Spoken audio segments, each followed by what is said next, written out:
자, 이제 그 요단 동편에서 모세는 이제 가나안 땅에 못 들어가니까 출애굽 후세대에게 율법을 다시 설명해 주거든요. 이게 이제 신명기인데, 이 신명기를 읽어보면 이 땅에 대해서 되게 많이 강조를 해요.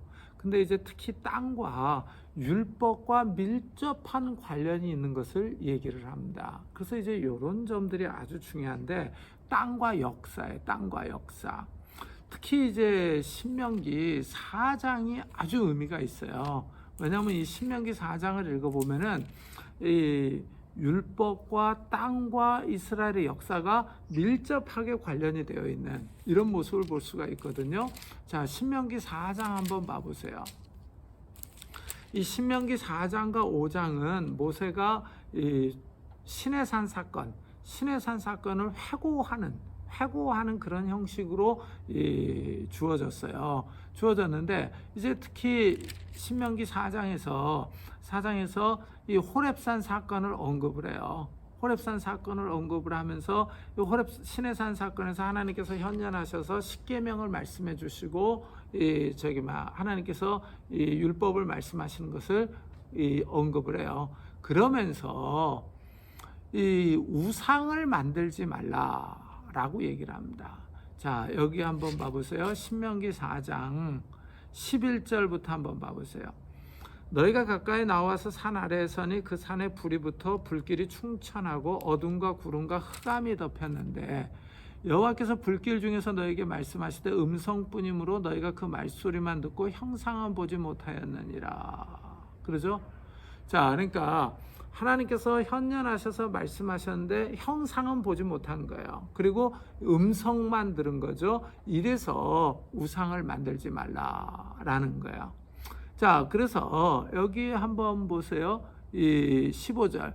여호와께서 호렙산 불길 중에서 너에게 말씀하셨던 날에 너희가 어떤 형상도 보지 못하였은즉 너희는 깊이 삼가라. 그리하여 스스로 부패하여 자기를 위하여 어떤 형상대로든지 우상을 새겨 만들지 말라. 그래요. 그러면서 우상을 쭉 만들지 말라 이렇게 이 선포를 한 다음에 가나안 땅에 들어가서 너희가 우상을 만들면 망한다 이거예요. 망한다. 이거를 얘기를 해요. 자, 여기 보세요. 25절에 보면 내가 그 땅에서 아들을 낳고 손자를 얻으며 오래 살 때 만일 스스로 부패하여 무슨 형상의 우상이든지 조각하여 내 하나님 여호와 앞에 악을 행함으로 그의 노를 일으키면 내가 오늘 천지를 불러 증거를 삼노니 너희가 요단을 건너가서 얻는 땅에서 속히 망할 것이라. 너희가 거기서 너희의 날이 길지 못하고 전멸될 것이라. 자, 요거를 잘 생각을 하셔야 돼요. 지금 이제 이 출애굽 후세대는 아직 가나안 땅을 정복하기 전이거든요. 정복하기 전인데 모세가 너희가 여기 들어가서 땅을 정복하고 살 것인데 여기서 우상 숭배를 하면은 너희가 이 땅에서 망한다는 거예요. 망한다. 이거를 지금 미리 예고하고 있는 거죠. 자, 여기서 한번 잘 보세요. 다른 신을 섬기지 말라라는 이 율법, 이 십계명에 순종할 것이냐 불순종할 것이냐, 이걸 지금 얘기를 하고 있는 거예요. 그러면서 이 불순종하면 이 땅에서 망한다 이거죠. 가나안 땅에 들어가서 망한다. 그럼 망해서 어떻게 되느냐 하는 거예요. 자, 보세요. 27절 보면 여호와께서 너희를 여러 민족 중에 흩으실 것이요 여호와께서 너희를 쫓아보내실 그 여러 민족 중에 너희의 남은 수가 많지 못할 것이며, 자, 이 쫓겨간다 이거죠. 쫓겨간다. 포로로 잡혀갈 것을 예언을 하고 있는 거죠. 자, 그러니까 지금 이 모세는 이스라엘이 가나안 땅에 들어가서 우상 숭배를 하면 그 땅에서 망해서 포로로 잡혀간다라고 미래 역사를 갖다가 조망하고 있잖아요. 조망하고 있어요. 요 점이 의미가 있다 이거죠. 자, 여기서 지금 이 우상 섬기지 말라, 우상 제조해서 섬기지 말라, 다른 신을 섬기지 말라라는 율법과 땅과 그 다음에 미래 역사가 지금 한꺼번에 나오고 있잖아요. 그죠?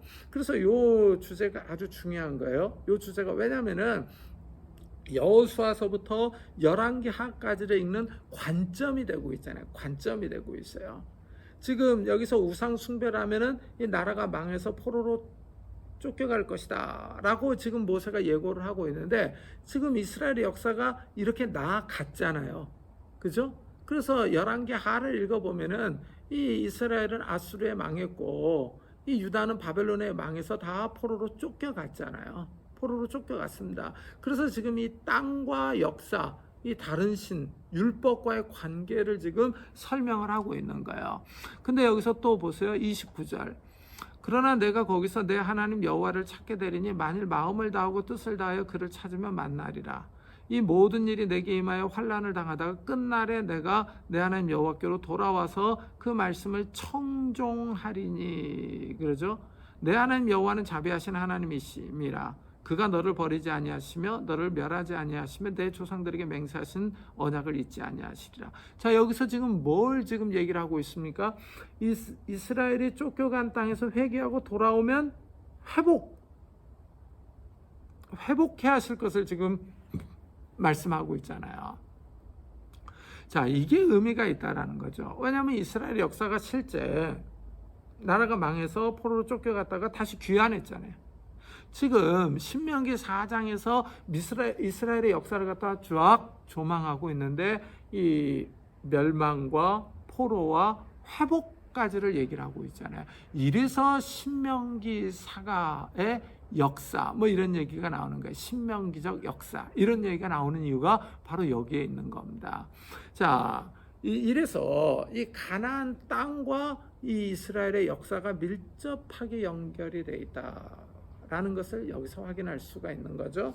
자, 약속과 성취라고 하는 관점에서 이 가나안 땅을 생각을 해봐야 돼요. 하나님께서 아브라함에게 땅을 주겠다라고 약속을 했는데 이 약속이 성취되잖아요. 여호수아 때요. 여호수아 때 성취가 돼요.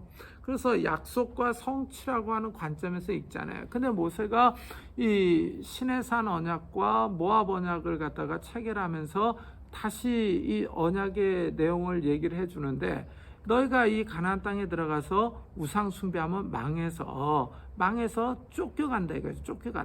쫓겨갔다가 거기서 회개하면 돌아올 것이다. 회복의 은혜를까지를 얘기를 하잖아요. 그래서 여기서부터는 지금 어떤 관점에서 볼 것을 요구하는 거예요? 지금 이제 언약이라고 하는 관점, 율법에 순종할 것이냐 불순종할 것이냐라고 하는 관점에서 이스라엘의 역사를 볼 것을 요구하고 있는 거예요. 그러니까 우리가 구속사다 이런 얘기를 많이 하지 않습니까? 구속사가 하나님의 백성을 구원하는 역사인데 이 구속사에는 여러 요소들이 있는 거예요. 여러 요소들이 있어서 약속과 성취라고 하는 구도도 있지만은 이 언약과 성취 혹은 율법의 순종과 불순종 이런 관점도 있다라는 것을 여기서 알 수가 있는 거죠. 여기서 알 수가 있는 겁니다.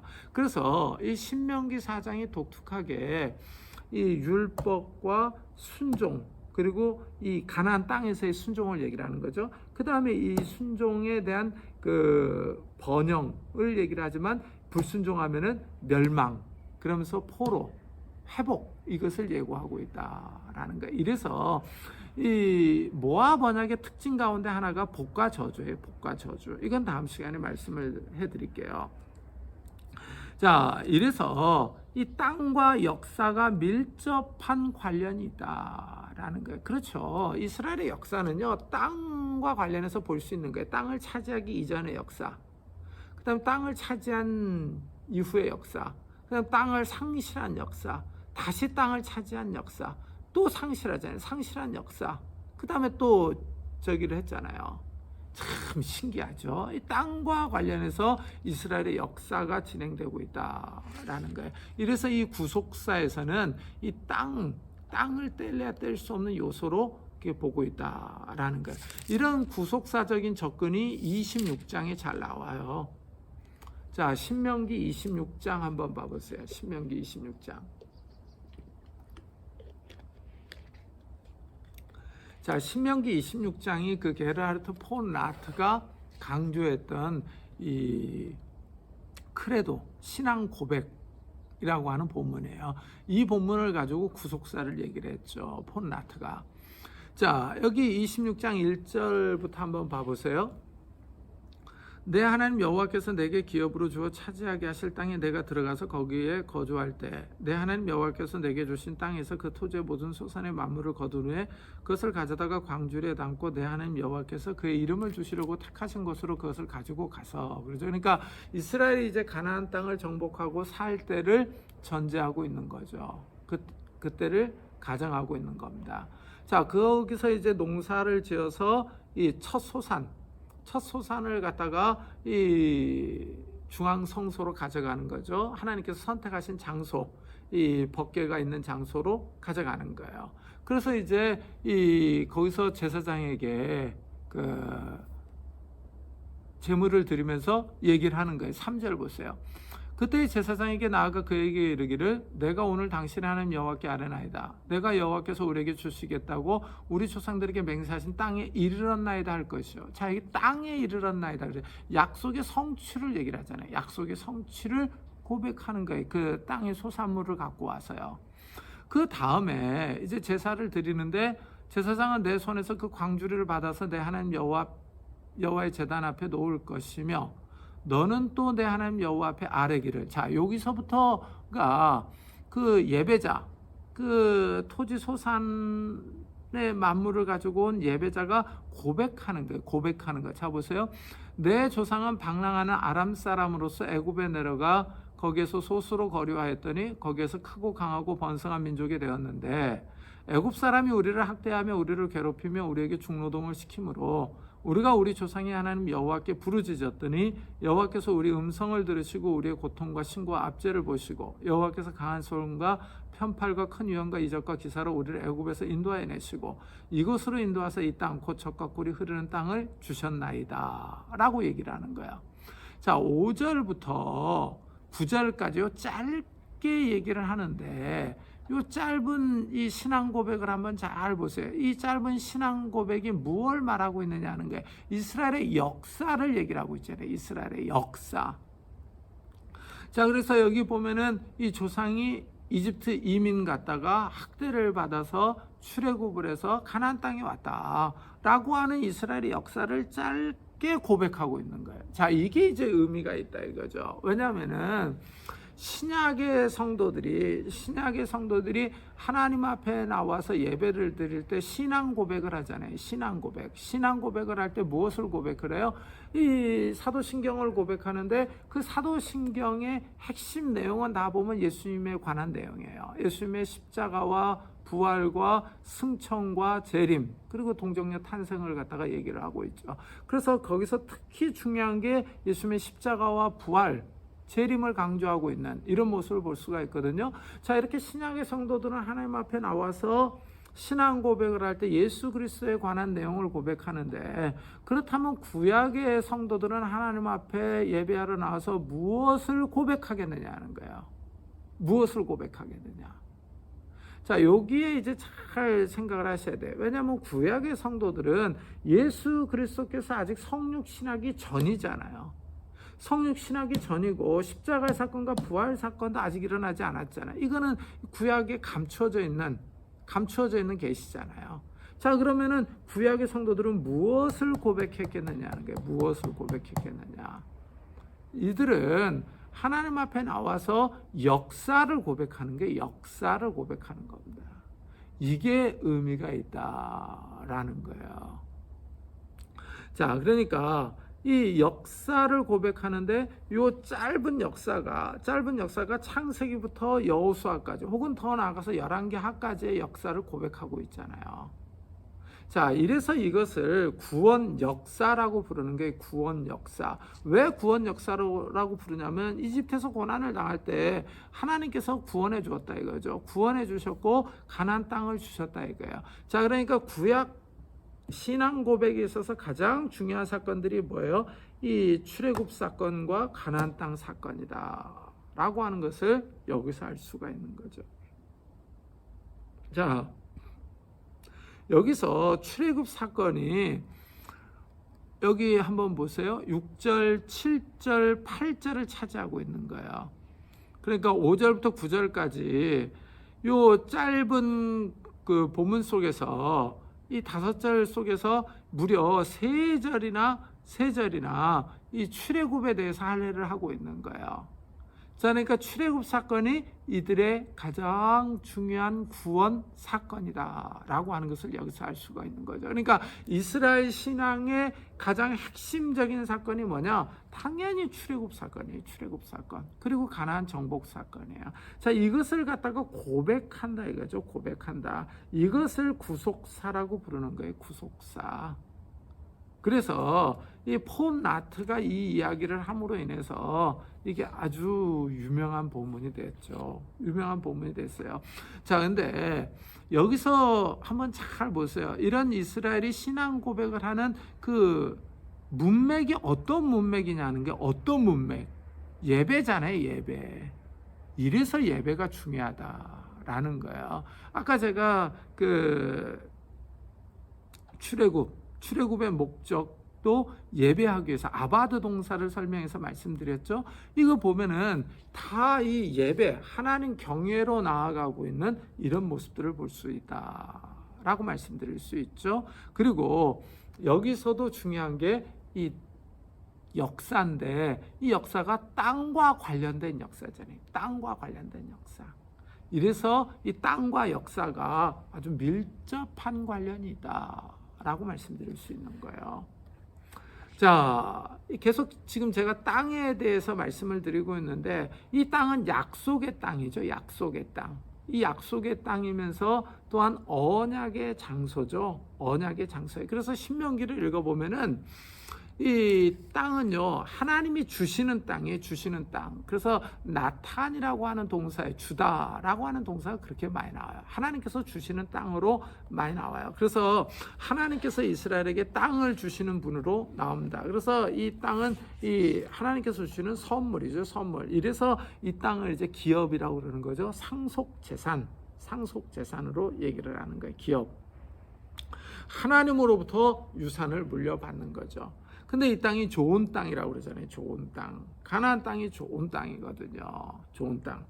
왜냐하면 요단강이 흐르잖아요. 거기 고대 근동에서 이 강이 흐르는 지역들이 좋은 땅들이잖아요. 저 위로는 유프라테스와 티그리스 강이 흘러요. 이렇게. 그 다음에 여기서는 요단강이 흐르고 아래는 나일강이 흘러요. 그래서 요렇게를 갖다가 비옥한 초생딸 지역이라고 불러요. 비옥한 초생딸 지역. 근데 이 비옥한 초생딸 지역에 이 가나안 땅이 속한 거예요. 왜냐하면 요단강 때문에 그런 거죠. 요단강 때문에. 자, 그래서 이 땅이 좋다 그래요. 그리고 실제 그 정탐했던 12명의 정탐꾼들도 그 땅은 좋다라고 얘기를 해요. 왜냐하면 물이 있으니까. 그래서 이 물이 있으니까 이 밀과 보리를 재배할 수 있잖아요. 그리고 포도나무와 무화과, 석류, 올리브나무 이런 것들을 재배할 수 있잖아요. 그래서 식량, 이 곡식과 과일이 풍성한 땅이다. 그리고 또 목축할 수 있는 땅이잖아요. 목축할 수 있는 땅. 그리고 이 땅은 광야와 대조가 되죠. 광야와 대조가 되는 땅이에요. 자, 그래서 이 신명기 8장을 읽어보면은 이 땅에 대해서 얘기를 하는데 여기 한번 보세요. 자, 8장 7절 보세요. 7절 보면 아름다운 땅이다 그러고 이 물이 있다고 그러잖아요. 그곳은 골짜기든지 산지든지 시내와 분천과 샘이 흐르고 밀과 보리의 소산지요 포도와 무화과와 석류와 감람나무와 꿀의 소산지라. 내가 먹을 것에 모자람이 없고 내게 아무 부족함이 없는 땅이며 그 땅의 돌은 철이요. 자, 그러면서 내가 먹어서 배부르고 내 하나님 여호와께서 옥토를 내게 주셨으므로 말미암아 그를 찬송하리라. 그렇죠? 그래서 그 땅이 좋은 땅이다라고 얘기를 하면서 이 땅을 광야와 대조를 시키는 거예요. 그래서 여기 2절에 보면 내 하나님 여호와께서 이 40년 동안에 내게 광야길을 걷게 하신 것을 기억하라. 이는 너를 낮추시며 너를 시험하사 내 마음이 어떠한지 그 명령을 지키는지 지키지 않는지를 알려 하심이라. 그렇죠? 자, 그러면서 광야와 가나안 땅을 갖다가 대조를 하고 있는데, 특히 이제 광야는 여기 3절 보세요. 너를 낮추시며 너를 줄이게 하시며 또 너도 알지 못하면 내 조상들도 알지 못하던 만나를 내게 먹이신 것은 사람이 떡으로만 사는 것이 아니요 여호와의 입에서 나오는 모든 말씀으로 사는 줄을 내가 알게 하려 하심이라. 그러면서 이 광야 생활을 갖다가 돌아보게 하는데, 이 광야는 갖다가 너를 낮추시며 시험한 그런 줄이게 한 그런 땅이다. 광야를 얘기를 하죠. 그러면서 이 가나안 땅과 대조를 하고 있는데, 이 가나안 땅은 무엇보다도 하나님의 관심이 있는 땅이죠. 하나님의 관심이 있는 땅이에요. 그러면서 이 땅에 하나님께서 너희를 이제 지켜보고 계신다라는 거예요. 자, 여기에 한번 보세요. 몇 절이냐면은 11장 한번 보세요. 11장 12절.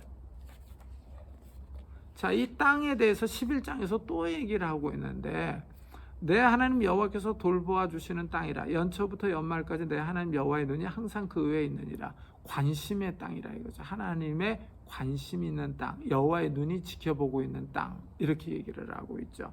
자, 그래서 이 땅은 하나님의 관심이 있는 땅이에요. 관심이 있는 땅. 요게 이제 아주 중요한 거죠. 그러면서 이 땅에서는 하나님의 법을 지켜라 라고 요구를 해요. 자, 그래서 이 땅은 이제 이 약속의 땅이지만 또한 이 땅은 언약의 장소예요. 언약의 장소. 율법을 지켜야 될 땅이에요. 율법을 지켜야 될 땅. 자, 그래서 보세요. 이 땅과 율법이 밀접한 관련이 있게 나오는 거예요. 6장 1절 한번 보세요. 신명기 6장 1절이요. 이는 곧 너희 하나님 여호와께서 너에게 가르치라고 명하신 명령과 규례와 법도라. 너희가 건너가서 차지할 땅에서 행할 것이니. 그러죠? 자, 여기 보세요. 이 법을 갖다가 어디서 지켜야 되는 거예요? 가나안 땅에서 지킬 것을 얘기를 하고 있는 거예요.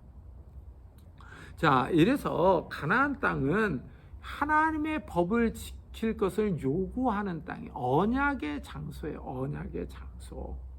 요게 이제 아주 의미가 있는 거죠. 12장 1절도 한번 보세요. 12장 1절. 내 조상이 하나님 여호와께서 내게 주셔서 차지하게 하신 땅에서 너희가 평생에 지켜 행할 규례와 법도는 이러하니라. 그렇죠. 자, 이래서 이 율법을 가지고 요단강을 건너가는, 이 요단강은 이스라엘이 가나안 땅에서 지켜야 된다. 가나안 땅에서. 자, 이래서 땅과 율법이 밀접한 관련이 있는 거예요. 땅과 율법이. 그러면서 이 율법에 순종하지 않을 때, 다른 신을 섬길 때 이스라엘이 쫓겨갈 것을 얘기를 하는 거예요. 포로로 쫓겨갈 것을. 자, 그래서 이 신명기가 강조하고 있는 것은 땅과 율법, 순종과 불순종. 그러면서 이스라엘의 미래 역사를 조망하고 있다라고 말씀드릴 수 있어요. 자, 이래서 이 가나안 땅은 특별한 신학적인 의미가 있어요. 하나님의 선물로서의 땅이고 약속의 땅이지만은 이 땅은 율법에 순종할 것을 요구하는 이런 땅이에요. 이런 땅입니다. 자, 이래서 이 땅은 하나님의 법에 순종할 것을 요구를 하는데, 이 순종은 이제 순종하면은 복을 받지만 불순종하면 저주를 받을 것을 얘기를 하고 있는 거예요. 자, 이래서 재밌는 게 바로 저기잖아요. 그리심산과 에발산에서의 복과 저주 선언이요. 복과 저주 선언인데, 이게 또 신명기 구조를 보면 아주 재밌어요. 신명기 구조가 12장부터 26장이 신명기 핵심 법전이거든요. 법전인데 이 법전을 둘러싸고 있는 본문이 그 에발산과 그리심산의 복과 저주예요. 그래서 이 복과 저주가 이 신명기의 법전을 이게 에워싸고 있는 샌드위치 구조로 나와요. 샌드위치 구조로 나오는데, 이 이스라엘에게 가나안 땅에 들어가서는 에발산에서는 저주를, 그리심산에서는 복을 선포하라라고 모세가 명령을 하죠. 이게 상당히 흥미롭다라는 거예요. 자, 이래서 이 약속의 땅은 이 율법에 대한 순종을 요구하는 땅이죠. 순종을 요구하는 땅입니다. 요게 의미가 있다라고 라고 말씀드릴 수 있어요. 근데 요점이 저기하고 유사하잖아요. 그 에덴 동산에서 보면 하나님께서 아담과 하와에게 그 마음껏 과일을 따먹어도 좋다. 그러나 선악과는 따먹지 말라 그러잖아요. 그러면서 순종을 요구하잖아요. 순종. 근데 하나님께서 이스라엘에게 가나안 땅을 주시면서 율법에 순종할 것을 요구를 하잖아요. 순종. 그래서 이 순종과 불순종이 아주 큰 신학적 주제다라고 말씀드릴 수 있어요. 자,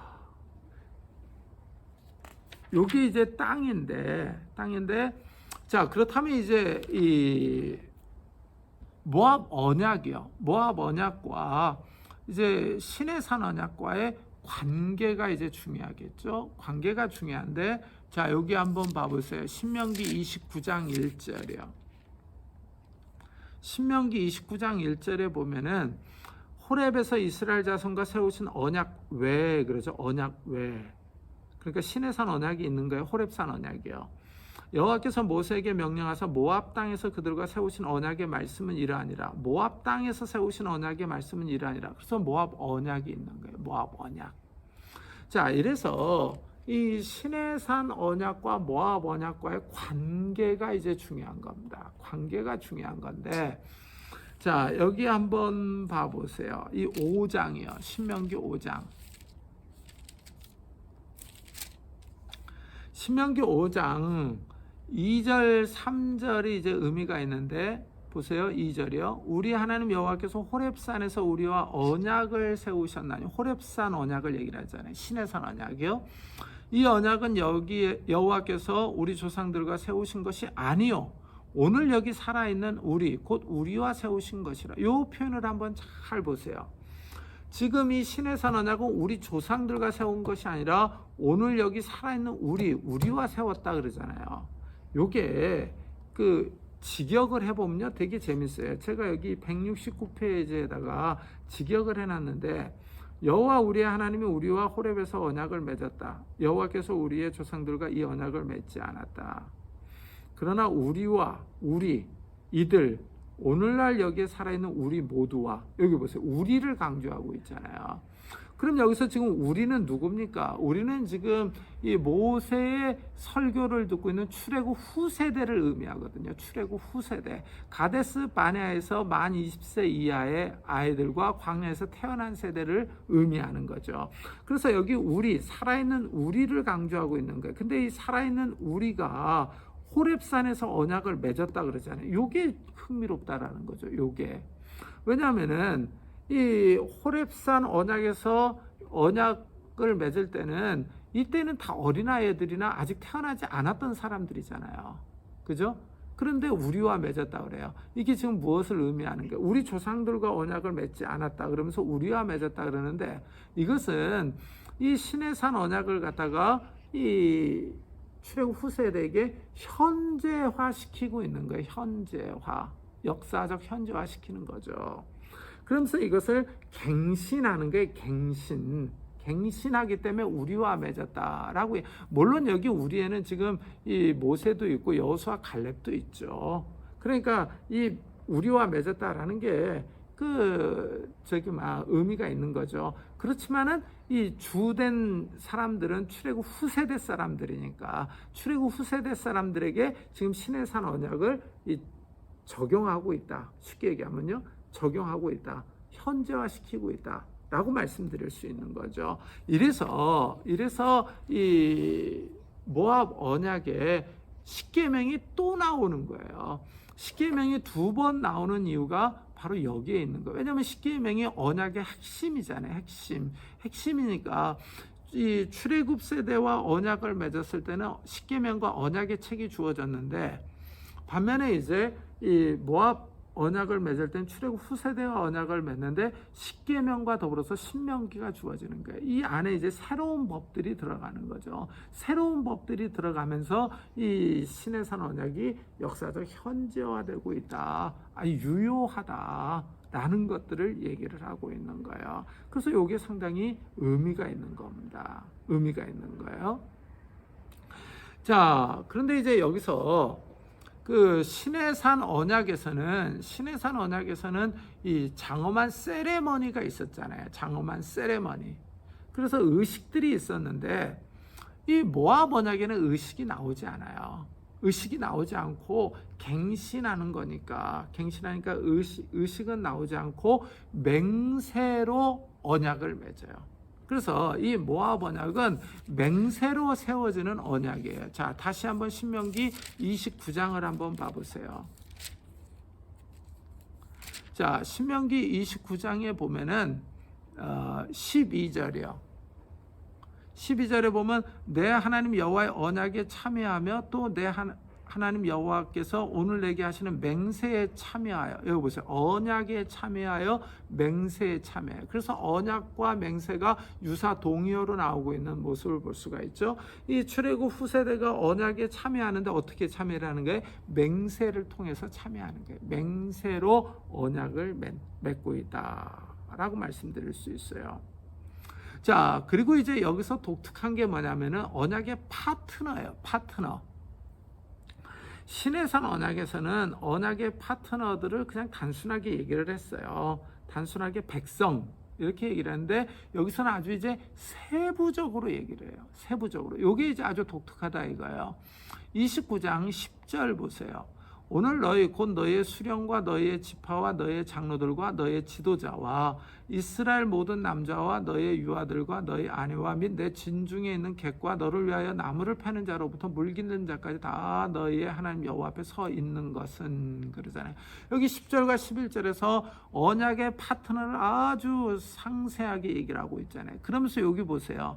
재밌는 게 요거예요. 11절에 유아들, 아내 요 표현이요.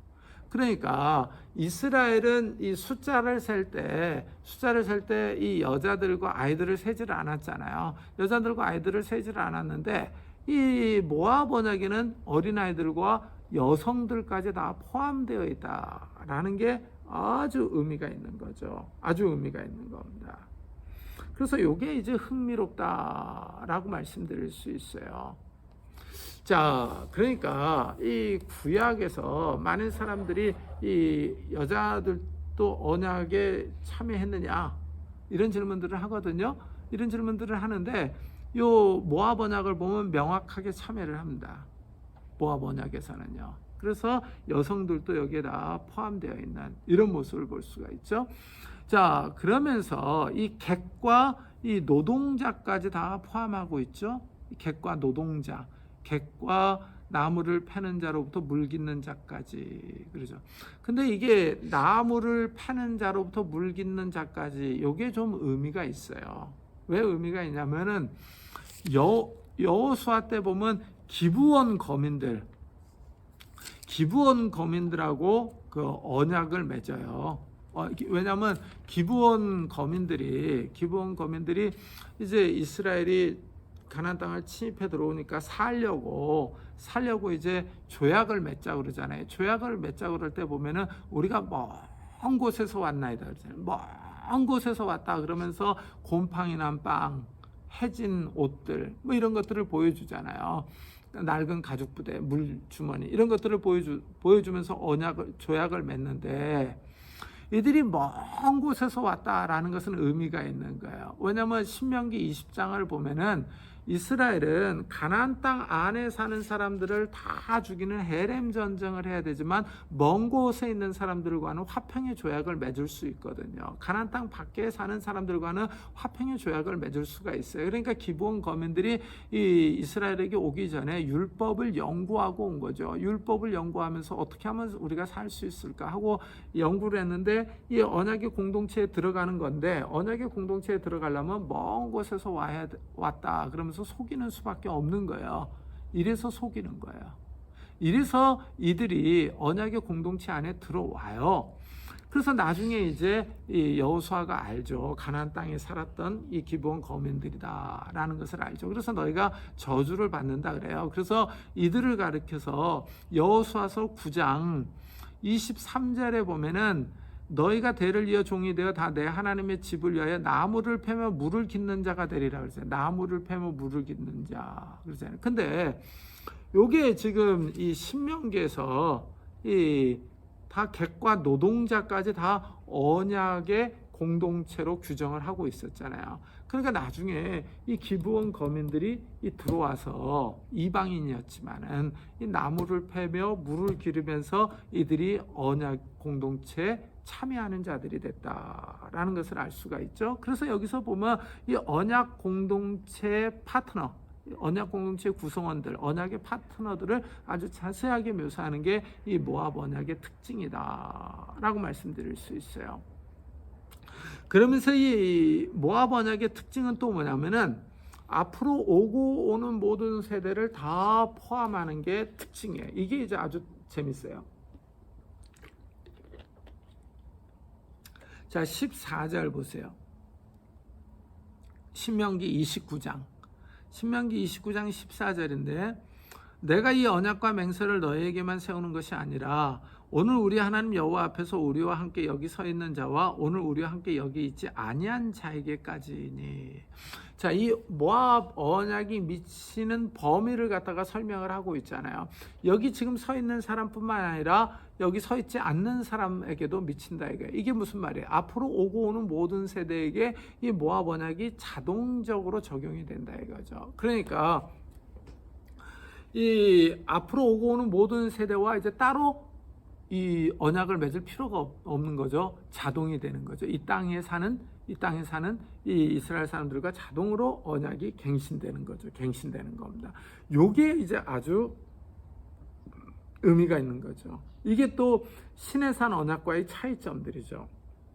시내산 언약에서는 이런 미래 세대를 포함시키지 않았거든요. 근데 이제 이 모압 언약은 이 가나안 땅 안에 사는 모든 이 미래 세대를 갖다가 포함시키고 있는 이런 모습을 볼 수가 있죠. 자, 이러면서 이제 이 복과 저주를 얘기를 하는 거예요. 복과 저주를 얘기를 하는 겁니다. 이 율법의 말씀에 순종하는 사람들에게는 복이 있지만 이 저기 하는 사람들에게는 저주가 임할 것을 갖다가 불순종하는 사람에게는 저주가 임할 것을 명확하게 해요. 특히 이제 저주를 많이 강조를 해요. 저주를 많이 강조를 하는데 자 보세요. 29장 18절부터 보세요. 너희 중에 남자나 여자나 가족이나 집하나 오늘 그 마음이 우리 하나님 여호와를 떠나서 그 모든 민족의 신들에게 가서 섬길까 염려하며 독초와 쑥의 뿌리가 너희 중에 생겨서 이 저주의 말을 듣고도 심중에 스스로 복을 빌어 이르기를 내가 내 마음이 완악하여 젖은 것과 마른 것이 멸망할지라도 내게는 평안이 있으리라 할까 함이라. 여호와는 이런 자를 사하지 않으실 뿐 아니라 그 후에 여호와의 분노와 질투의 불을 부으시며 또 이 책에 기록된 모든 저주를 그에게 더하실 것이라. 그러죠. 그러니까 지금 여기서는 이 언약의 말씀에 불순종하는 사람들에게 저주가 임할 것을 얘기를 해요. 저주가 임할 것을. 그러면서 또 순종하는 사람들에게는 이 복을 주실 것을 얘기를 해요. 30장 5절 보세요. 5절. 내 하나님 여호와께서 너를 내 조상들이 차지한 땅으로 돌아오게 하사 내게 다시 그것을 차지하게 하실 것이며 여호와께서 또 내게 선을 행하사 너를 내 조상들보다 더 번성하게 하실 것이며. 그래서 여기서 이 복을 얘기를 하는데 이 복은 이 앞에 28장에 잘 나와요. 28장에. 요건 이제 좀 시간이 다 됐으니까 다음 주에 좀 더 자세하게 얘기를 할게요. 그래서 이 모압 언약의 특징이 복과 저주가 있다라는 게 특징이다라고 말씀드릴 수 있어요. 자, 그래서 이 가나안 땅에서 이스라엘이 하나님의 법에 순종하면 복을 받아요. 복을 받지만 이들이 불순종하면 저주와 재앙을 받을 것을 갖다가 그대로 예고하고 있다라는 거죠. 자, 이것이 미래 세대에게 다 효력이 있다라는 거잖아요. 효력이 있다. 자, 이래서 이제 신명기가 의미가 있다라는 거예요. 의미가 있다. 왜냐면은 아까도 말씀드렸듯이 이스라엘의 역사가 다 이 복과 저주라고 하는 관점에서 볼 것을 요구하기 때문에 그래요. 왜냐면은 자, 이제 이 신명기 다음에 나오는 책이 여호수아, 사사기, 사무엘상하, 열왕기상 하잖아요. 근데 이 역사서들을 한번 잘 읽어보세요. 역사서들을 어떤 관점에서 읽어야 하느냐 하는 거예요. 이들이 우상 숭배를 하면 저주가 와요. 그 저주가 뭡니까? 외적의 침입, 외적의 학대와 지배, 그죠? 전쟁에서 패하는 거. 그대로 나타나잖아요. 그러나 이 언약에 순종하면 이들이 복을 받아요. 그래서 전쟁에 나가서 승리할 것과 그 땅에서 번성할 것을 얘기를 해요. 이런 것들이 이 여호수아부터 열왕기하까지 그대로 나타난다 이거예요. 이래서 신명기에 나오는 이 모압 언약의 복과 저주라는 관점에서 이스라엘의 역사를 볼 것을 요구하고 있다라는 거예요. 이게 모압 언약이에요. 모압 언약. 그래서 이 모압 언약이 상당히 독특하다라고 말씀드릴 수 있어요. 그리고 이제 이스라엘의 그 역사를 갖다가 조망하는 하나의 관점이 된다라는 거죠. 그러니까 이 구속사에는 이 언약의 성취, 율법의 순종과 불순종, 이것이 이제 땅과 관련해서 미래 역사까지를 다 포함하고 있다라고 말씀드릴 수 있는 거예요. 근데 이제 이게 신약과 관련돼서는 이제 이런 주제들이 앞에서도 말씀드렸듯이 율법에는 이 연속성과 불연속성이 있다라는 거죠. 요게 의미가 있다라고 말씀드릴 수 있어요. 자, 오늘은 여기까지 하도록 하겠습니다. 수고하셨습니다.